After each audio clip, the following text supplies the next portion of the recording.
Um ponto que a Luciana trouxe para a gente, quando observamos o desfile em Brasília, a tribuna de honra, as presenças e as ausências. Presentes, Hugo Mota, presidente da Câmara dos Deputados, inclusive com direito a uma foto ali com o presidente Lula. Também presentes os ministros da Federação União Brasil-PP, André Fufuca e Celso Sabino. E as ausências, o presidente do Congresso, Davi Alcolumbre, não foi ao desfile, foi para o Amapá. E também ministros da Suprema Corte não acompanharam o desfile como fizeram em anos anteriores. Quais são os simbolismos e recados por trás disso? Carol, o Supremo procurou se preservar em um momento que é muito crucial para a Corte. Então, ter ministros nessa fotografia do 7 de setembro, ao lado do presidente Lula e todo o corpo ali do Poder Executivo, poderia ser um pouco danoso à imagem do Supremo Tribunal Federal. Eu vejo uma movimentação muito deles separarem as coisas. O contexto do ano passado, em que a gente teve a presença de 6 ministros, era muito diferente do contexto de hoje, com um desfile de 7 de setembro, nesse clima de politização, nesse clima de polarização e no meio do julgamento do núcleo crucial da denúncia que foi oferecida do plano golpista da Procuradoria-Geral da República. Então, não ir preserva, blinda um pouco o Supremo Tribunal Federal dessa imagem de qualquer tipo de associação que pode ser feita junto ao governo Lula. No ano passado, a gente teve a presença de Barroso, que já estava na presidência, de Fachin, vice-presidente, que está prestes a assumir a presidência da Suprema Corte. O próprio Alexandre de Moraes também foi. Esses ministros estavam ali em várias conversas com integrantes do Poder Executivo. Você fica isso com muito holofote, com todas as televisões, todos os fotógrafos fazendo essa imagem. Então, o que o Supremo quis foi evitar justamente essa imagem no contexto atual.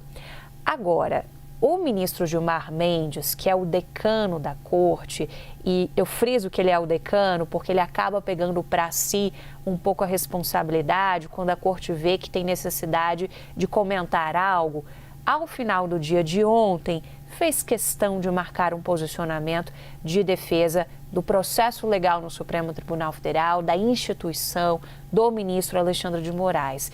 A postagem que você trouxe agora há pouco do ministro Gilmar Mendes traz muito essa carga de resposta, ainda que não seja preciso ele falar o nome de Tarcísio Gomes de Freitas, ao discurso do governador na Avenida Paulista, né? É a questão da tirania, o que a extrema-direita tenta colocar como uma ditadura da toga, e que o ministro Gilmar Mendes fez uma postagem até bem longa respondendo isso, trazendo um pouco o tom da Corte, porque fez uma avaliação de que não era o caso da Corte se calar diante de ataques que são verbalizados pelo Tarcísio, o que pega até um pouco de surpresa, porque até aqui o Tarcísio não era essa figura conhecida dessa verborragia.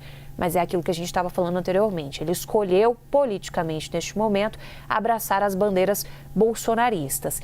E aí o ministro Gilmar Mendes, ele tece ali uma série de comentários sobre isso. Diz que no dia da independência é oportuno reiterar que a verdadeira liberdade não nasce de ataques às instituições, mas do seu fortalecimento. Diz que não há ditadura da toga, tampouco ministros agindo como tiranos. Então, a resposta é muito clara ao Tarcísio. Ele acrescenta que o Brasil não aguenta mais as sucessivas tentativas de golpe e que é preciso reafirmar que os crimes contra o Estado Democrático de Direito são insuscetíveis do perdão e que cabe às instituições puni-los com rigor e garantir que jamais se repitam. Eu quis trazer essa última colocação, Carol, porque se fala muito aqui em Brasília da possibilidade de passar algum tipo de anistia.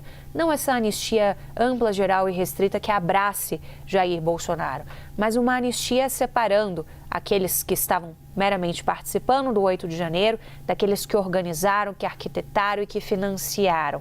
O próprio Supremo dá sinalizações de uma certa abertura para isso, mas quando a gente tem o governador de São Paulo subindo o tom também em críticas contra a instituição, depois de passar uma semana inteira articulando pela anistia aqui em Brasília, isso pesa muito, Tom, e eu vejo, a leitura que eu faço aqui desse ponto específico da manifestação do ministro Gilmar Mendes é muito uma resposta para isso também, de que não haverá anistia e de que isso sepulta até um pouco mais a chance de você ter uma anistia até mesmo para o andar de baixo daqueles que participaram dos atos golpistas de 8 de janeiro.